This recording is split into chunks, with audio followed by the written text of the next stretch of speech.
Just one more batch. Keep going. The hunger no go win today. Seal and move. Seal and move.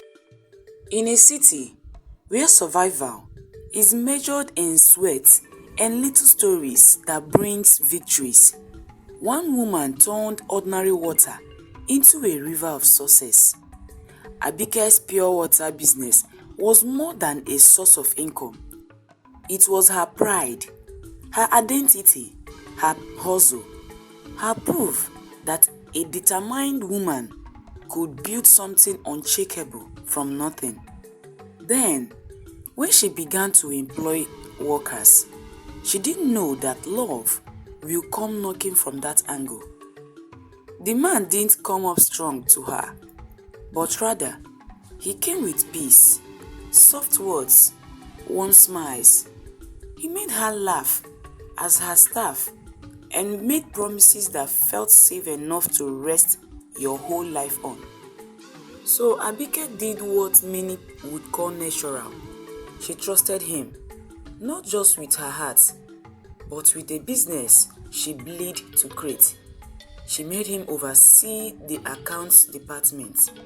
But sometimes, the hands you hold in love are the same hands that quietly rewrite your story.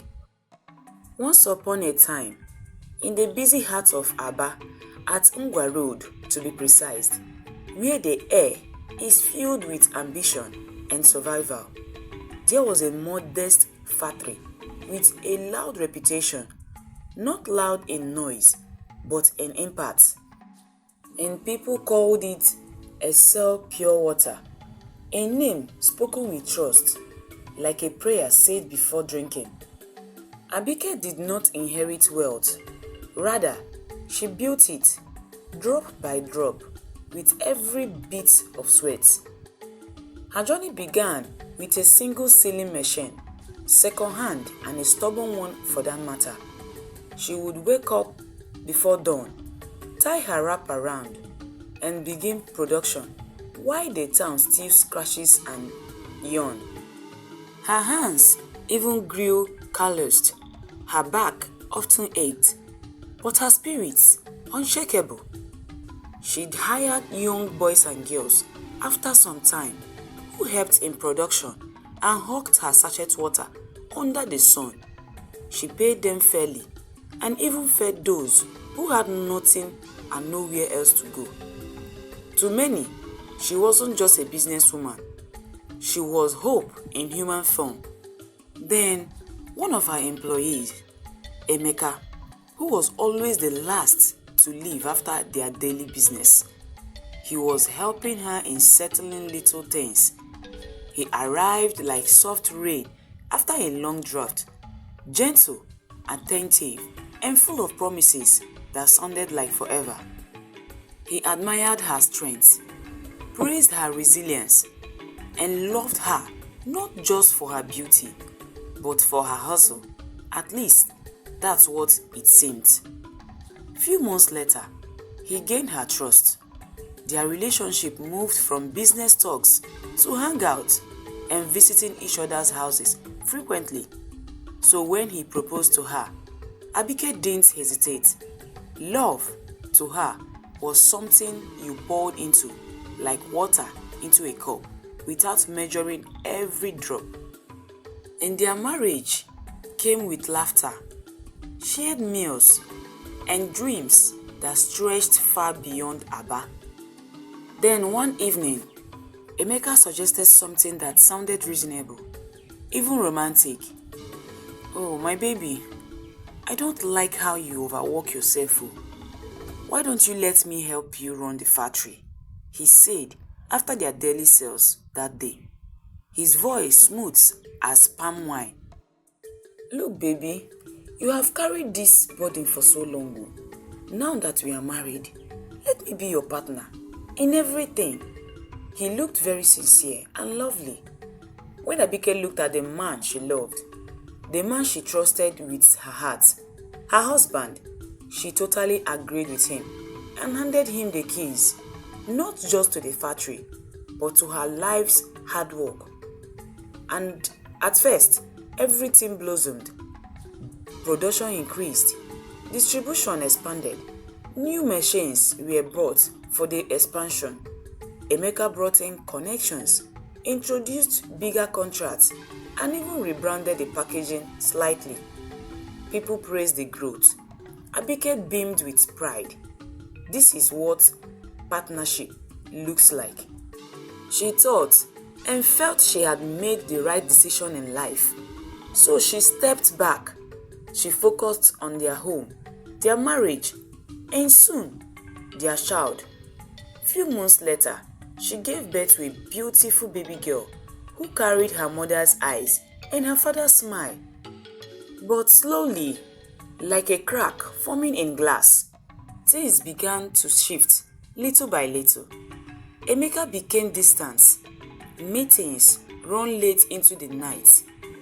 His phone, once open as daylight, now has password layers like secrets. When Abike asked questions, he answered with irritation. "You don't understand business at this level, my love," he would say dismissively. "Just trust me, my love. Trust me. I'm your husband, though," he would say, trying to convince her. And trust, the same word that had once built their love, now began to shock it. One afternoon, a supplier arrived at their house and met Abike doing her kids' laundry, agitated and demanding payment. "Emeka has not paid us last month though," he shouted. "We have been working and supplying materials for him, but no money for 5 months now." Abike's heart skipped. She looked so surprised. "That's not possible," she said, her voice trembling. "But the business is doing well now. That's what he used to say to me." He shook his head, confused and alarmed. She managed to calm the man down and promised to do something about the situation. Abike decided to visit the factory unannounced the next day. What she found shattered her heart. The once busy compound was eerily quiet. Machines stood still like abandoned soldiers. Workers started gossiping among themselves, their eyes heavy with uncertainty. And then, the final blow. She walked into the office, her office, and found another woman sitting comfortably behind the desk, stylish, confident. So familiar in the way danger often is. "Can I help you?" the woman asked her, her tone sharp. Abike swallowed hard. "This is my factory," she said, "so you can't help me." The woman smiled, a slow, knowing smile. "Not anymore, madam. Shift abeg." The truth came crashing down like a broken dam. Emeka had transferred ownership of the business into his own name months ago. And documents signed during moments Abike thought were routine paperwork. He had taken loans in the company's name, siphoned money into a new venture, one he was building with the woman in front of her, his mistress, his new partner. And when Abike confronted him, her voice breaking under the weight of betrayal, he didn't deny it. "Yes, so Abike, seriously, I'm really tired of everything," he said coldly. "You were good for the beginning, but I needed something more. You were too emotional. You are too emotional. You are so emotionally attached to me. Too local." Those words cut deeper than any blade.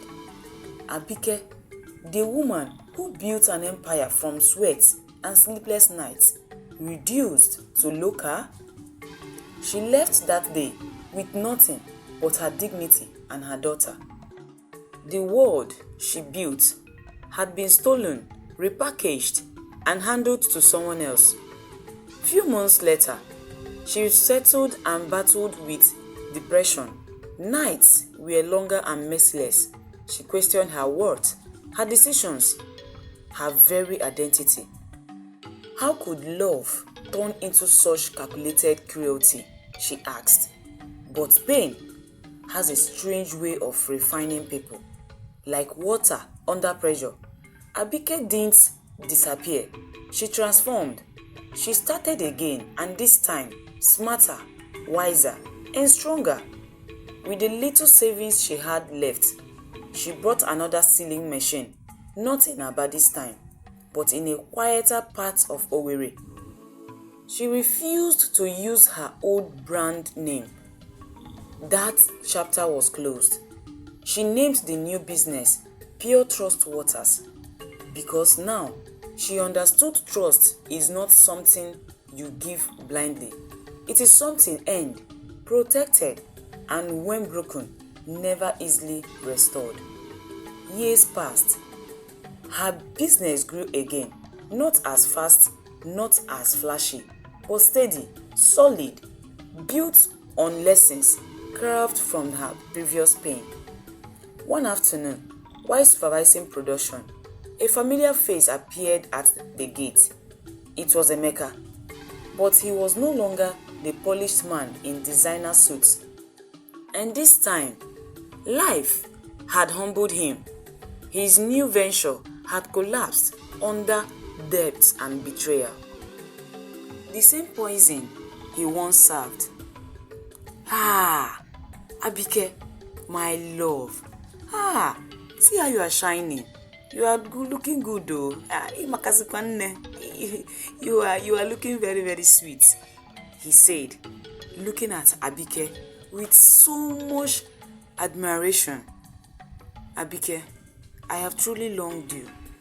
I made a mistake by betraying you the way I did, he said, his voice fragile. I lost everything. Please, can you help me? Have pity on me. Have mercy on me, please, for the sake of our daughter. Abike looked at him for a long moment.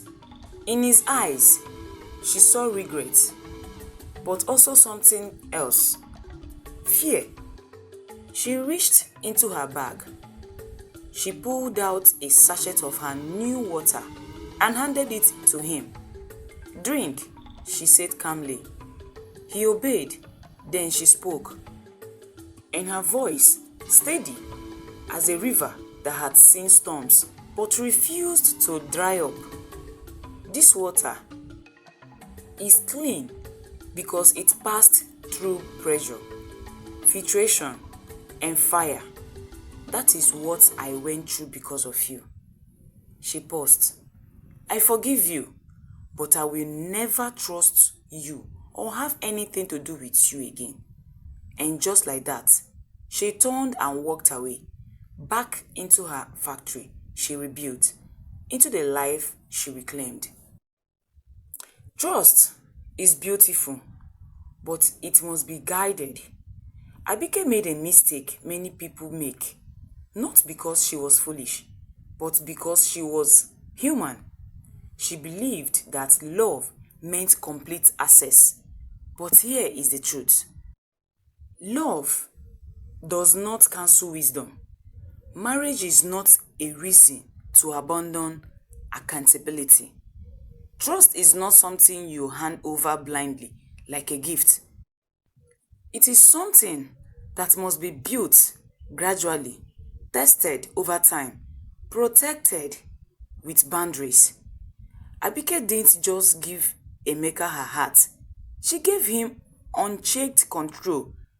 And in life, anything you don't monitor, you can lose. Never lose yourself in the name of love. One of the most painful parts of this story is not the betrayal. It is how Abike slowly stepped away from her own power. She built the business. She understood the sweat behind it. But love made her step back and silence her own voice. This teaches a powerful lesson. Love should add to you, not erase you. A healthy relationship does not require you to shrink your involvement, ignore your instincts, surrender your identity. The moment you stop being present in your own life, someone else may take control of it. Not every gentle person has a gentle heart. Emeka didn't come with chaos. He came with peace, soft words, and kindness. And that's what made the betrayer even more dangerous. Because sometimes the loud enemy or enemies are easy to spot, but the quiet ones hide in comfort. Character is not proven by words, it is revealed by consistency over time. And anyone can speak sweetly, act supportive, promise forever, but true character shows when power is given, temptation appears, opportunity to exploit arises. Ignorance in business is a risk, not peace. Abike trusted Emeka with the financial and legal structure of her business without staying informed. That decision cost her everything. This is a hard but necessary truth. You don't have to do everything, but you must understand everything. No matter how much you trust someone, know your numbers, read what you sign, stay involved in key decisions, because in the real world, ignorance is not innocence, it is vulnerability. Pain can destroy you or refine you. After everything collapsed, Abike had two choices: become bitter and broken, or become wiser and stronger. And she chose growth, like the water she produces. She went through pressure, filtration, and fire, and came out cleaner, stronger, and more valuable. This is one of the deepest lessons in life. Pain is not the end, it is a process. If you allow it, pain will teach you what love couldn't, show you what trust should look like, build a version of you that cannot be easily broken again.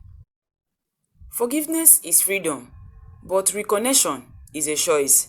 When Emeka returned, broken and desperate, Abike did something powerful. She forgave him, but refused to reconnect. This is emotional maturity at its highest level, because forgiveness heals you, but access must be earned. You can let go of anger without reopening the door. Not everyone who apologizes deserves a second chance in your life. What you build with integrity will rise again.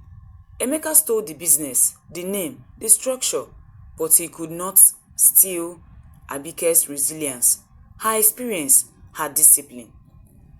And that is why she rose again. This teaches a powerful truth. Your greatest asset is not what you own, it is who you have become. When success is built on hard work, integrity, experience, even if it collapses, you can rebuild it again, stronger and smarter. Sometimes, life will break you in an exactly place you trusted the most. Sometimes, the person you gave everything will take everything. But listen carefully. Losing what you have built is painful, but losing yourself would have been worse. Abike lost a business, but she found her strength. She lost a man, but she discovered her worth. And in the end, she didn't just rebuild a company, she rebuilt a woman who could never be deceived the same way again. Build with love, but protect with wisdom. Trust with your heart, but verify with your mind. And never give anyone so much power that could rewrite your entire story without your permission. Hi cuties, thanks for always listening to my story. I hope you enjoyed yourself and learned a thing or two about this story. Please remember to share and like this story. Drop your thoughts on the comment section. Let me know if you were Abike or Emeka, what would you have done? See you all in my next story. Happy Easter and bye.